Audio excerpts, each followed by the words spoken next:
Bismillahirrahmanirrahim. Assalamualaikum warahmatullahi wabarakatuh.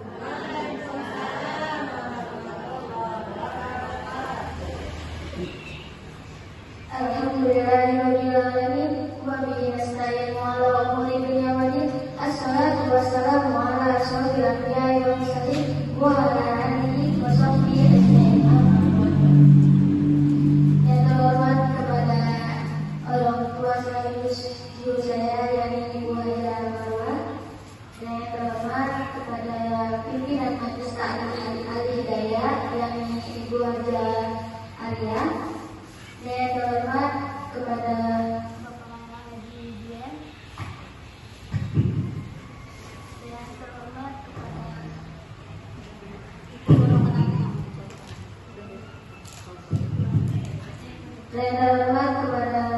Ibu Pembawa acara yakni Ibu Maria, dan tak terlupa kepada ibu-ibu jamaah Majelis Taklim Al-Hidayah yang insyaallah selalu dirahmati oleh Allah Subhanahu wa taala. Amin amin ya rabbal alamin.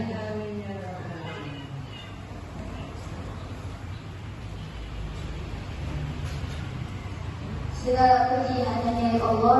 Allah berwakil segala zat yang maha ghafur, zat yang maha syukur, yang telah memberikan beribu-ribu nikmat yang tidak terukur, nikmat iman dan nikmat Islam serta nikmat sehat walafiat, sehingga kita dapat berkumpul di tempat yang insyaallah diberkahi oleh Allah Subhanahu wa taala. Amin amin ya rabbal alamin.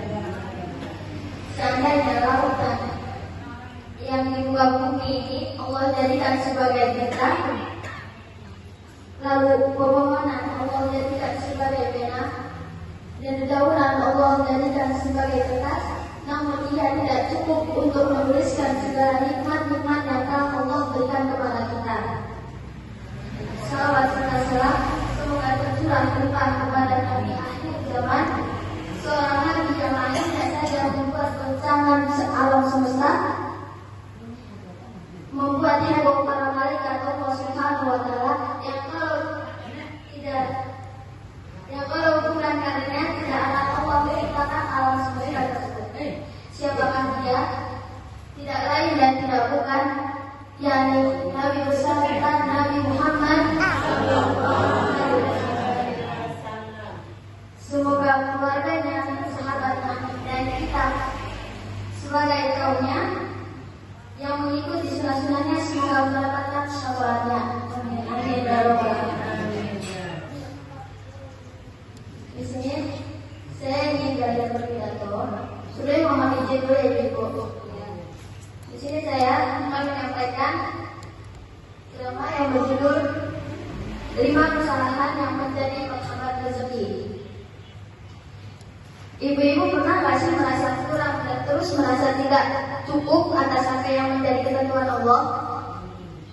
Padahal dalam surat Al-Ankabut ayat 26, Allah Subhanahu wa taala sudah memberikan penjelasan kepada kita bahwasanya Allah melapangkan rezeki setiap hambanya yang ia kehendaki, sang Masih tidak pernah tertukar dalam memberikan rezeki kepada kita. Sesungguhnya kita selalu bersyukur ada nikmat yang tidak pernah kita hitung jumlahnya, entah itu berupa harta, kesehatan, hubungan keluarga yang baik, dan masih banyak lagi. Terkadang kita juga selalu merasa kurang terhadap rezeki yang kita dapat, dan seringkali merasa terdapat hambatan-hambatan yang kita ketika kita memperolehnya. Padahal kita sudah berusaha, sudah berdoa, tapi masih ada tidak sesuai rezekinya saja yang kita inginkan. Nah, mungkin dari usaha dan doa itu ada beberapa kesalahan yang kita lakukan, dan ternyata memang dapat menghambat rezeki kita. Nah, ibu mau tahu nggak apa saja sih penghambat rezeki itu?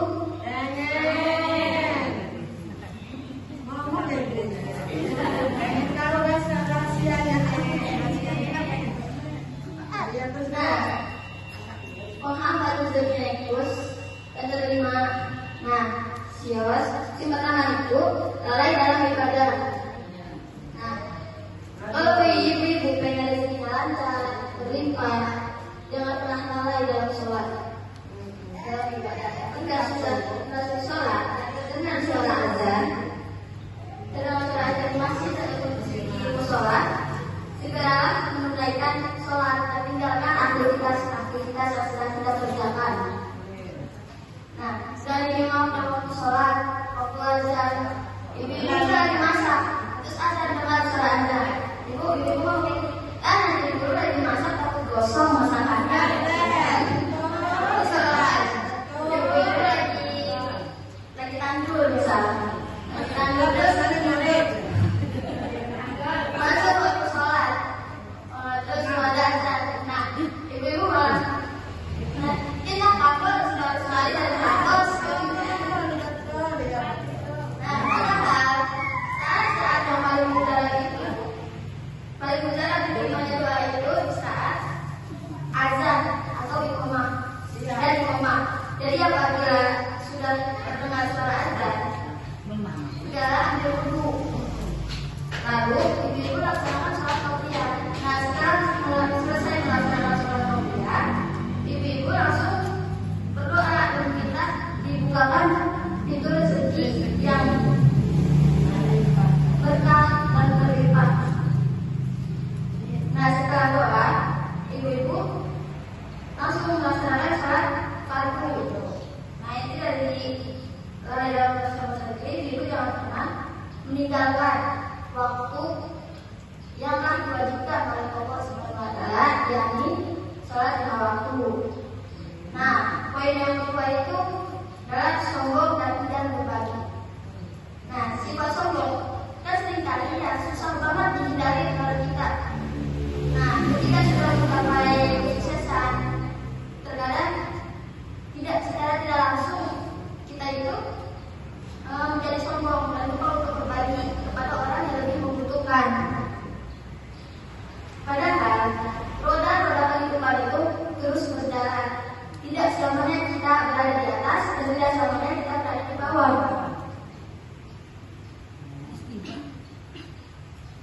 Dengan berbagi kepada orang yang membutuhkan, kita akan dicintai oleh Allah Subhanahu wa Ta'ala dan rezeki pun akan mengalir dengan baik. Nah, poin yang ketiga, belum menyelesaikan hutang dan dendam kepada orang lain.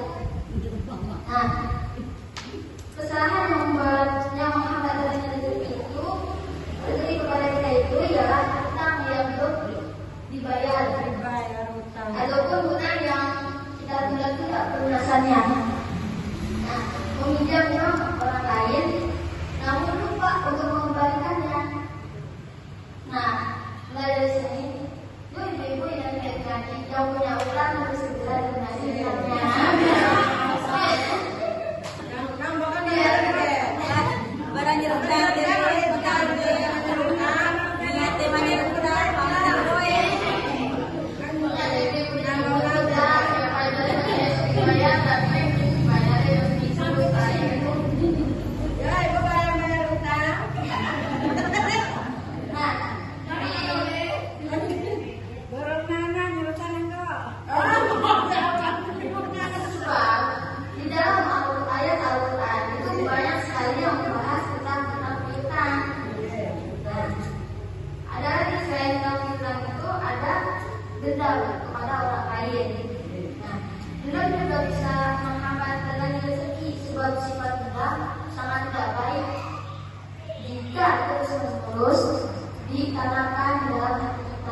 tidak dapat mengalahkanmu.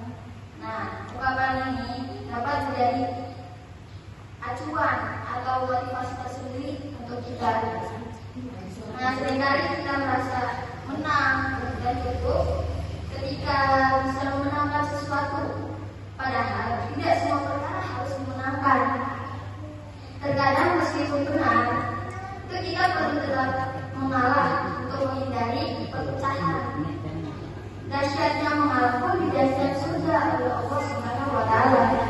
Nah, Nabi Shallallahu Alaihi Wasallam bersabda, barang siapa yang mengalah dalam perpecahan dan memang dia salah, maka akan dibangun untuknya sebuah rumah pada bagian bawah surga.